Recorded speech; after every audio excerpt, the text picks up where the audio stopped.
Un área de importantísimos avances en el campo de la inteligencia artificial es todo lo que tiene que ver con el procesamiento y el entendimiento del lenguaje natural y la voz, y de eso hablamos precisamente en este vídeo.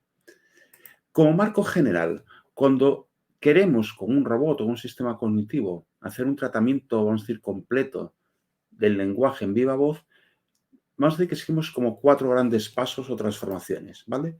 Por una parte, el sonido que emitimos, la voz, mediante un conjunto de técnicas que se denominan reconocimiento de voz, se traduce a un texto, vamos a decir, a un conjunto de caracteres, vamos a decir, un texto libre, ¿bien? Sobre ese texto se aplica lo que se denomina el entendimiento del lenguaje natural, que de alguna forma va a interpretar ese texto de forma que el sistema cognitivo, el robot o lo que sea, va a ser capaz de utilizarlo. Y de esa forma hemos completado, si queremos, el camino de entrada. De cara al camino de salida, pues se hace una generación de lenguaje natural que lo que genera es un texto, ¿bien? Y a partir de ahí, si queremos que eso se convierta en voz, pues se hace lo que se denomina la síntesis de voz. Cuando estamos hablando de lenguaje, pues realmente lo que estamos diciendo es, refiriéndonos a un conjunto de técnicas, o sea, procesamiento del lenguaje natural, quiero decir, un conjunto amplio realmente de técnicas que nos van a permitir hacer diferentes tratamientos sobre un texto digital que está expresado en lenguaje normal, el que utilizamos en nuestra conversación o en nuestros escritos. Bien. Y en el esquema anterior se refiere a los dos bloques que estaban a la derecha, el entendimiento del lenguaje natural y a la generación del lenguaje natural. El tratamiento del lenguaje es particularmente complejo porque nuestro lenguaje es muy rico, pero también tiene muchísimas imperfecciones, que los humanos las salvábamos muy bien, pero para cada un sistema digital son complejas. Pues incorrecciones gramaticales que hacemos escribiendo, por supuesto, pero ya no digamos hablando. O sea, realmente de forma hablada, rara vez hacemos una frase que sea estrictamente o al 100% correcta gramaticalmente. Porque además también las personas utilizamos sinónimos, ambigüedades, cosas que, bueno, pues no son tan fáciles de interpretar, o connotaciones, cosas que la palabra, vamos a decir, las palabras dicen una cosa, pero, digamos, en nuestra mente significan o implican algo más. Porque además también los humanos utilizamos mucha información de contexto para de alguna forma hablar de una forma más económica y no estar explicando todo, pero para un sistema artificial tiene que ser capaz de determinar ese contexto. Además, el lenguaje está vivo y evoluciona y en ciertas capas sociales o zonas o ámbitos profesionales se habla en una jerga, una particularidad, es un tipo de lenguaje diferente al de los demás y que hay que saber poner en conexión, ¿vale? Y porque además también tenemos cosas, yo sé, pues por ejemplo, como el humor, la ironía, una serie de cosas que realmente para un sistema artificial son complicados. ¿Bien? Entonces, ¿cómo se trata el entendimiento del lenguaje natural? No vamos a entrar mucho en detalle, en general se aplican algoritmos de inteligencia artificial, por ejemplo, de deep learning, redes neuronales las que se llaman recurrentes, que tienen una cierta visión del pasado o de cómo se suceden las cosas en el tiempo y pueden hallar sentido o saber lo que tiene que venir a continuación de una frase, vamos a decir que por lógica, ¿vale?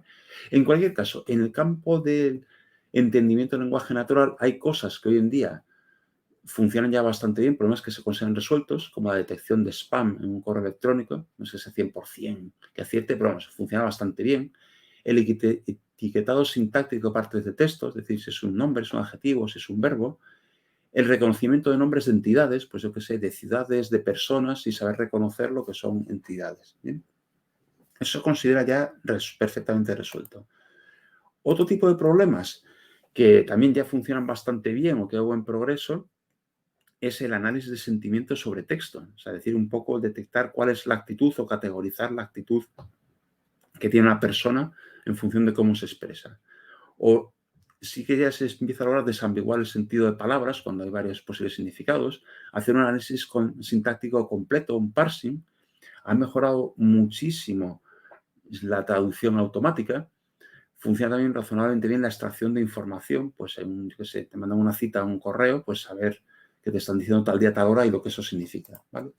Y sin embargo, hay cosas que funcionan peor, como una contestación, vamos a decir, espontánea, en una cuadriculada a preguntas, hacer un parafraseado, hacer resúmenes, un diálogo, digamos, espontáneo, no un diálogo pautado, y son cosas que eso todavía cuesta trabajo, o un tema que no aparece en la transparencia, que mencioné antes, un poco entender el humor o la ironía, pues son cosas que todavía no están bien del todo conseguidas, ¿vale? Bueno, ¿y cómo se hace el tratamiento de la voz? En el caso del tratamiento de lenguaje natural, nos hemos centrado sobre todo en el entendimiento. Hay también posibilidades de generación de lenguaje natural con redes generativas. No las hemos mencionado las transparencias, pues no, saber que existen, ¿vale? Y en cuanto a la otra parte, la parte del tratamiento de la voz, ¿vale? El reconocimiento y la síntesis de voz. En el reconocimiento sí que suelen tener cabida elementos de inteligencia artificial, en la síntesis normalmente no. Y ahora veremos un poco cómo funciona la síntesis, aunque a veces sí que se introduce algún algoritmo de inteligencia artificial, pero en general la síntesis es otro tipo de algoritmos, ¿vale? En cualquier caso, en el reconocimiento de voz, lo que hacemos es que partimos de un sonido, se hace un muestreo físico de ese sonido, se toman muestras del sonido, y luego se hace una transformación matemática, todavía no estamos en inteligencia artificial, eso son otro tipo de transformaciones, a lo que se llama el dominio de la frecuencia, descomponer, digamos, un sonido en las frecuencias que lo componen, ¿sí? Y ya es sobre este sonido traducido a escala de frecuencia, vamos a decir, en que se aplican ya los algoritmos de reconocimiento, en que hay varias familias de algoritmos, pero típicamente se utiliza Deep Learning o un tipo de modelos más antiguos como son los modelos de Markov. Y al final con esto pues logramos razonablemente bien extraer el texto que ha expresado de viva voz la persona. Bien. A la hora de hacer síntesis de voz, hay pues unos métodos que se utilizan, son los métodos de concatenación, en que primero se coge a un locutor y se graba, ¿vale? A partir de lo que ha grabado, pues se hace una especie de base de datos de fonemas, de sonidos, vamos a decir, unitarios, ¿vale? Y se tiene, vamos a llamar así, base de datos de fonemas, ¿vale? Cuando ahora lo que tenemos es eso es la fase de grabación, ¿vale? Cuando ahora vamos a la fase de síntesis, es decir, tenemos un texto, lo que vamos a hacer es buscar en nuestra base de fonemas los que corresponden a este texto. Los encontramos, los concatenamos y de alguna forma aquí ya tendríamos expresado de viva voz lo que queremos hacer, lo que queremos decir, ¿vale? Aunque sí que es cierto que para que suene más natural se le suelen aplicar unas técnicas de suavizado que uniformizan y hacen que suene, pues eso, más natural. Y así es como funcionan los mecanismos de concatenación, ¿vale? Y que, aunque quizá pueda parecer un poco raro, realmente produce un significado bastante natural, bastante razonable. Eso sí, depende mucho del locutor. Entonces son poco flexibles porque si tú quieres tener, por ejemplo, has grabado una voz masculina y que es una voz femenina, no te queda más remedio que coger a otro locutor, femenino en este caso, y grabar eso, su habla y deducir unos fonemas ya con con ese estilo de voz, vamos a decir, ¿vale? Esos sean los métodos de concatenación. Existen otros métodos que se denominan paramétricos, en que se realiza un modelado, vamos a decir, matemático y que tiene una serie de parámetros que luego ajustas. ¿Bien? Entonces, en la fase de síntesis, lo que se hace es ajustar los parámetros y entonces son mucho más flexibles, pero producen la típica voz robótica, que suena artificial. Bueno, y con esto hemos hecho un poco un repaso de alto nivel de cómo se trata el lenguaje, cómo se trata la voz.